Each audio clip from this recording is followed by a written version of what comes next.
Hi hello అందరికీ నమస్కారం అండి.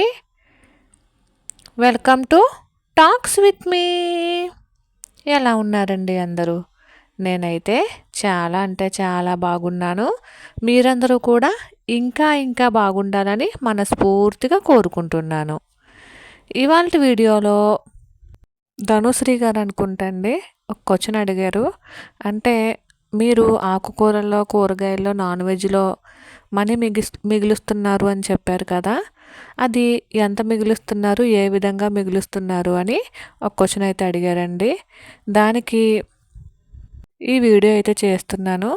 ఇవి అందరికీ తెలిసినవేనండి. మాక్సిమం అందరిళ్ళల్లో ఇవి ఫాలో అవుతూనే ఉంటారు. అయినా మీరు అడిగారు కాబట్టి తెలియని వాళ్ళు కూడా తెలుసుకుంటారు అనే ఉద్దేశంతో ఈ వీడియో చేయడం జరుగుతుందండి. మనం ఇంట్లోనే ఉంటూ చిన్న చిన్న మార్పులు చేసుకోవడం వల్ల మరీ ఎక్కువ మనీ మిగల్చలేకపోయినా కనీసం ఒక 100, 200 అయినా సేవ్ చేయొచ్చు అనేది నా ఉద్దేశం అండి. ఇవి నేనేదో పెద్ద ఆర్థిక నిపుణురాలిని అని చెప్పేసి ఎవరితోనూ షేర్ చేయట్లేదండి. నాకున్నటువంటి కొంత స్వ అనుభవం వలన, అలానే అమ్మమ్మ, తాతయ్య చెప్పేవి అప్పుడప్పుడు గుర్తుపెట్టుకుని ఇప్పుడున్న జనరేషన్‌కి మనీ విలువ తెలియాలని, అలానే ముఖ్యంగా మన హౌస్ వైఫ్స్ చిన్న చిన్న అవసరాలకి ఎవరి మీద ఆధారపడకూడదనే ఉద్దేశంతో, అలానే మన చిన్న చిన్న కోరికలకి, మన చిన్న చిన్న అవసరాలకి మనం ఒకరి దగ్గర చేచాచకుండా, మనం ఏ విధంగా మనకొచ్చినటువంటి కొద్ది మనీతోనే హ్యాపీగా, సంతోషంగా ఏ విధంగా మనమైతే సర్దుకుపోతూ మనీని సేవ్ చేసుకోవచ్చు అనే ఐడియాస్ని మీ అందరితో షేర్ చేయడం జరుగుతుందండి. ఈ వీడియోస్ కనుక మీకు నచ్చినట్లయితే ఒక చిన్న లైక్ ఇవ్వండి. అలానే మీ సజెషన్స్ని నాకు కామెంట్ రూపంలో తెలియజేయండి. ఇక ఆలస్యం కాకుండా టాపిక్లోకి అయితే వెళ్ళిపోదాము. కొత్త ఉదయంలో సరికొత్త ఆశలతో మరొక రోజులోకి మనందరికీ స్వాగతం అండి. 10,000 శాలరీ వచ్చే వాళ్ళకి 20,000 శాలరీ వస్తే బాగుండు అనిపిస్తుంది. అలానే 20 వచ్చే వాళ్ళకి 30 వస్తే మన ఆర్థిక కష్టాలన్నీ తీరుతాయి అని చెప్పి అనిపిస్తుంది కదా! అలానే 30 వచ్చే వాళ్ళకి 50, 50 వచ్చే వాళ్ళకి 70, 70 వచ్చే వాళ్ళకి 1,00,000 ఇలా ఆశకి హద్దే లేకుండా మనకి ఎక్కువ అమౌంట్ వస్తే ఎక్కువ సేవ్ చేయొచ్చు అనే ఉద్దేశం ఉంటుంది కదా! మనకి సేవ్ చెయ్యాలి అనే ఉద్దేశం ఉండాలి కానీ, తక్కువ శాలరీ వచ్చినా సరే మనమైతే సేవింగ్స్ స్టార్ట్ చేయొచ్చండి. అసలా ఎంత ఎక్కువ శాలరీ వచ్చింది అనేది కాకుండా, మనం ఎంత ఆదాయాన్ని సేవ్ చేయగలుగుతున్నాము అనేది పరిగణలోకి తీసుకుంటే, మనకు మించినటువంటి ఆర్థిక నిపుణులు ఉండరు అనేది నా చిన్న అభిప్రాయం అండి. అలానే మన మిడిల్ క్లాస్ వాళ్ళకి ఒక 10 రూపాయలు ఉంటే ఏ విధంగా ఖర్చు పెట్టచ్చు అనేది తెలుసు. 10 రూపాయలు లేనప్పుడు ఏ విధంగా ఉండాలి అనేది కూడా మనకి తెలుసు అనేది నా నమ్మకం. అంతేకాకుండా మన మిడిల్ క్లాస్ వాళ్ళు ఏదైనా ఒక చిన్న వస్తువు కొనుక్కోవాలంటే ఒక పెద్ద యుద్ధమే చేయాలండి.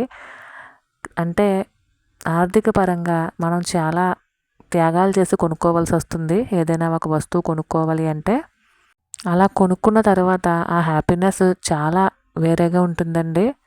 నిజానికి అలా కష్టపడి కొనుక్కున్న వస్తువుకి లేదా మనం అనుకోగానే మన కాళ్ళ కిందకి తెచ్చిపెట్టేసే వాళ్ళు ఉన్నారనుకోండి ఏదైనా చిన్న వస్తువుని, దానికి అసలు విలువ ఉండదండి. మనం కష్టపడి మనీని పోగు చేసుకుని కొనుక్కున్న వస్తువుకి చాలా విలువ ఉంటుంది. ఎందుకంటే ఆ కష్టాన్ని మనం మన కళ్ళతో చూస్తాం కాబట్టి. ఒక రకంగా చెప్పాలి అంటే మిడిల్ క్లాస్‌లో పుట్టిన వాళ్ళు అదృష్టవంతులనే చెప్పొచ్చు. ఎందుకంటే మనకి కష్టం వస్తే ఎదుర్కోవడము తెలుసు. ఏదైనా ఒక చిన్న నష్టం వస్తే దాని నుండి ఎలా బయటపడాలి అనేది కూడా మిడిల్ క్లాస్ వాళ్ళకి తెలిసినంత విధంగా మరెవరికీ తెలియదు అనేది నా అభిప్రాయం అండి. సరే ఇంక ఈ సోదంతా పక్కన పెట్టేసి అసలు నేను ఏ విధంగా కూరగాయలు తెచ్చుకుంటానో, నెలకి ఏ విధంగా మనీని పక్కన పెడతానో, అలానే ఆకుకూరలు కానీ, కూరగాయలు కానీ అసలు మేమైతే ఏ విధంగా తీసుకుంటాము అనేది ఈ వీడియోలో అయితే షేర్ చేస్తానన్నాను కదండి. ఇప్పుడైతే నేను అదేంటనేది మీ అందరితో పాటు షేర్ చేస్తాను. ఒకవేళ ఎవరికైనా అవసరం ఉంది, బాగుంది ఐడియా అనుకుంటే ఫాలో అవ్వండి. లేదంటే ఇక్కడితో వదిలేసేయండి. ఇక మేము ఫాలో అయ్యే టిప్స్ అనేది ఇప్పుడు చూద్దామండి. మేము వారానికి కంపల్సరీ 2 రకాల ఆకుకూరలు తీసుకుంటామండి. అంటే అది పప్పులో వేయొచ్చు, లేదా ఆకుకూర కర్రీ కింద చేసుకోవచ్చు, ఆకుకూర ఫ్రై చేయొచ్చు. ఎలా అయినా సరే 2 రకాల ఆకుకూరలైతే వారానికి కంపల్సరీ తీసుకుంటాము. వారానికి 2 రకాలు కాబట్టి మనకి మేమైతే మంగళవారము, శనివారము కంపల్సరీ ఆకుకూరలైతే తీసుకుంటాము. ఒక వారం తెచ్చినటువంటి ఆకుకూరని మరొక వారం మళ్ళీ తీసుకురాకుండా ఉండడానికే మ్యాక్సిమం ట్రై చేస్తానండి. వారానికి 2 రోజులు మాత్రం ఆకుకూరలు తీసుకుంటామంటాను కదా! నెలకి 4 వారాలండి. 4 వారాల్లో 4 రెళ్ళు 8 రకాల ఆకుకూరలైతే వాడుతూ ఉంటాము. అంటే ఇప్పుడు ఉదాహరణకి తోటకూర తెచ్చాననుకోండి మంగళవారం, శనివారం చుక్కకూర అనమాట. మళ్ళీ మంగళవారం తోటకూర, చుక్కకూర తీసుకురానండి. బచ్చల కూర తెచ్చాననుకోండి శనివారం వచ్చి పొన్నగంటాకు అనమాట. ఇట్లా మార్చి మార్చి తీసుకొస్తూ ఉంటానండి. మళ్ళీ మంగళవారం తోటకూర కానీ, చుక్కకూర కానీ, బచ్చల కూర కానీ, పొన్నగంట కానీ ఇవేమి తీసుకోనండి. మళ్ళీ మెంతికూర, అలానే గోంగూర, తర్వాత చిర్రాకు, అలానే పాలకూర ఇలా మార్చి మార్చి తీసుకొస్తూ ఉంటాను. అప్పుడు నెలలో ఒకే రకం ఆకుకూర కాకుండా అన్ని రకాల ఆకుకూరలు కూడా తిన్నట్టు ఉంటుంది. నేను ఆకుకూరలకు ప్రత్యేకించి 100 రూపాయలు అయితే నెలకి తీస్తానండి. నాకు 20 రూపాయలు పడుతుంది మామూలుగా అయితేనే.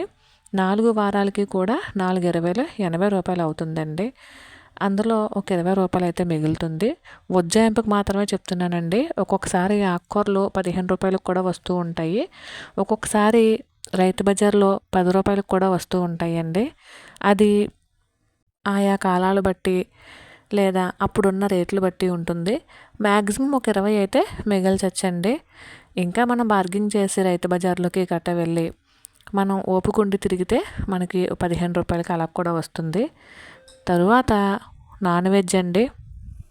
వారానికి 2 సార్లు కంపల్సరీ మేము నాన్ వెజ్ అయితే వాడతాము. అంటే ఆదివారము, బుధవారమునండి 2 సార్లు నాన్ వెజ్ అయితే తెచ్చుకుంటామండి. కంపల్సరీ ఈ 2 వారాల్లో ఒక వారం ఎగ్స్ అయితే ఉంటాయండి. అంటే రోజు గుడ్డు తింటూ ఉంటాం కదా! అది మేము మంగళవారం, శనివారం గుడ్డు కూడా తినమండి. ఆ 2 రోజులు మిగిలినటువంటి గుడ్లు బుధవారం కానీ, ఆదివారం కానీ ఒక్కొక్కసారి వండేస్తూ ఉంటాను. ఉదాహరణకి ఆదివారం చికెన్ తెచ్చుకుంటే బుధవారం ఎగ్స్ వండుతానండి. అలానే ఆదివారం ఎగ్స్ కానీ వండితే మళ్ళీ వారం అంటే ముందు వారం చికెన్ వండేసాను కాబట్టి ఇప్పుడు ఫిష్ కానీ, ప్రాన్స్ కానీ, మటన్ కానీ ఇలా మళ్ళీ మూడో వారం మటన్ కానీ తెచ్చుకుంటే బుధవారం గుడ్లు వండుతాను అనమాట.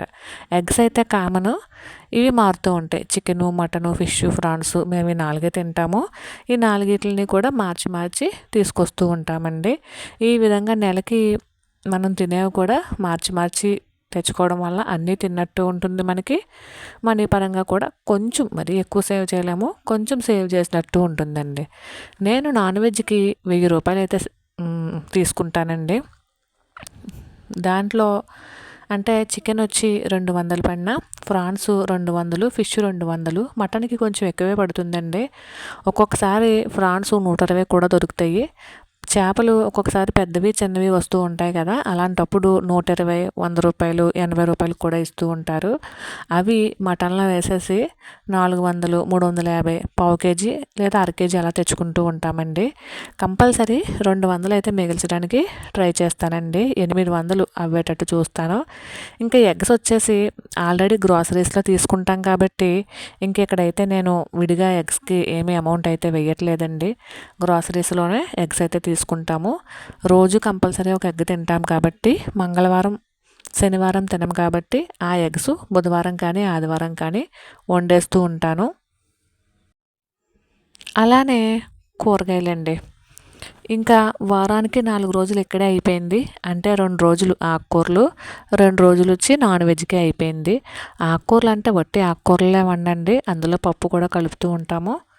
అలానే వారానికి 3 రోజులు ఇంకా మిగిలి ఉంటాయి కదా! ఆ 3 రోజులు వెజ్ వండుతాను అనమాట. అంటే కూరగాయలు వండుతాను.